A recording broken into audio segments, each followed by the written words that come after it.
Hi everybody, this is Guro Francis from Filipino Martial Arts School, and today's another episode of BAYANI TALK.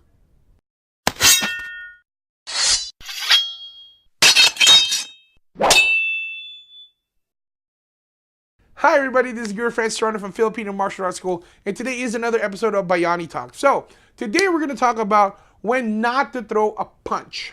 Now, a couple days ago, last Wednesday to be more specific, I was eating dinner with my students. We usually get dinner after class, and we, just talk and shoot the breeze and just check in on each other. It's a great time to just kind of chill and chillax with my students. So, unfortunately, more often than not, some people do come up to me and just for some reason want to challenge me. I don't know. I think I'm a great guy. The people who I hang out with says I'm a great guy, but I don't know. Some people just like to challenge me, and unfortunately, it happened again last Wednesday where somebody decided to challenge me. And at first, I decided, you know what, it's okay. I'm not going to engage you.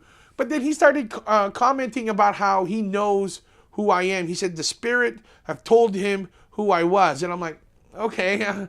And then he goes out, and then he started threatening me. He started saying, you're gonna get yours, and I'm gonna wait for you outside. And I'm like, okay. So that's where the line was crossed. Now, at that point, I believe that I was in danger at that point. So imminent danger in my mind has already been established. But I'm still inside the restaurant, and this person is definitely not touching me.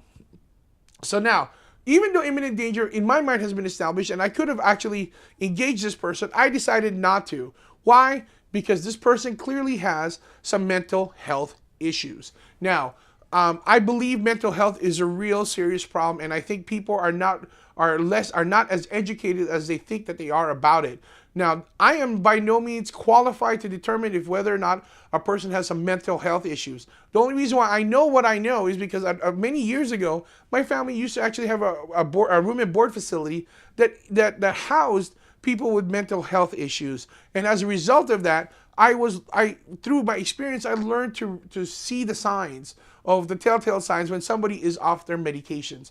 And clearly this person was off his medication because he kept saying that the spirit told him that I am this type of person. So now, again, I didn't want to engage this person, but at the same time, even though he has mental health issues, it does not negate the fact that my personal safety is also important. So what I did, instead of engaging him, I asked the server to call the manager and then to call the police. And then that's when the person decided to go outside. Unfortunately, the manager decided not to call the police right away. We had to ask several times, informing her that it was our personal safety was the issue. But folks, the reason why I wanted to call the police is not because I was afraid for my life. It's the real reason is I was afraid for that person's life. We train like every session how to defend ourselves, how to protect ourselves. And within Filipino martial arts, you all know that it could have ended badly for that other person. I could have broken his arms, I could have broken his neck, or heaven forbid, I might have killed him if I let my anger take over my emotions.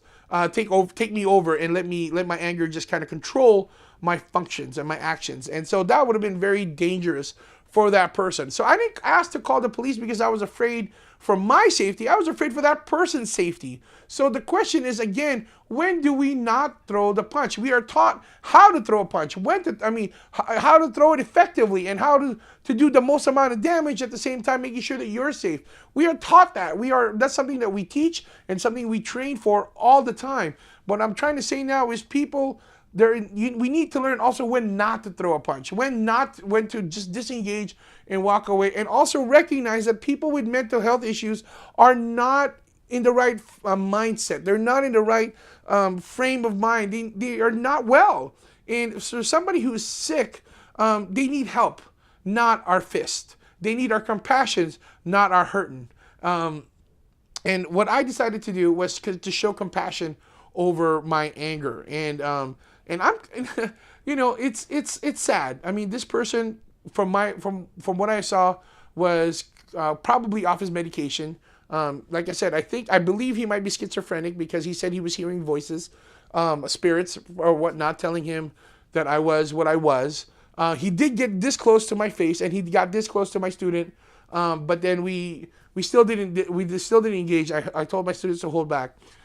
And when we went, when the police finally came, we told them, listen, officers, we're not really trying to get this person in trouble, but we want to get this person some help.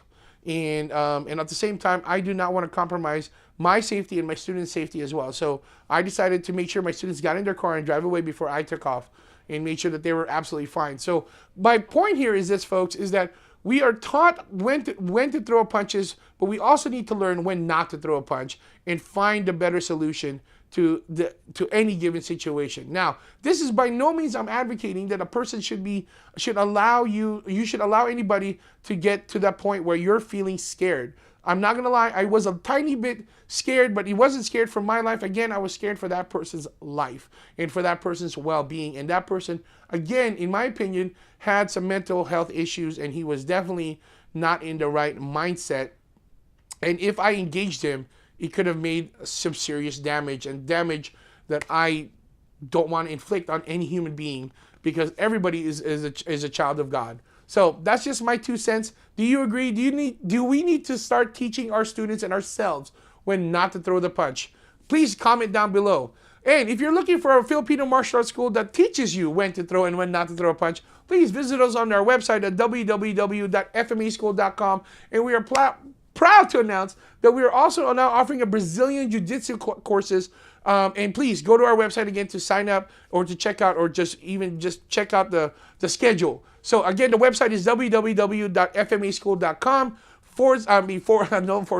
FMAschool.com. All right, until then, my name is Guro Francis from Filipino Martial Arts School. Peace out, God bless, and keep swinging them sticks.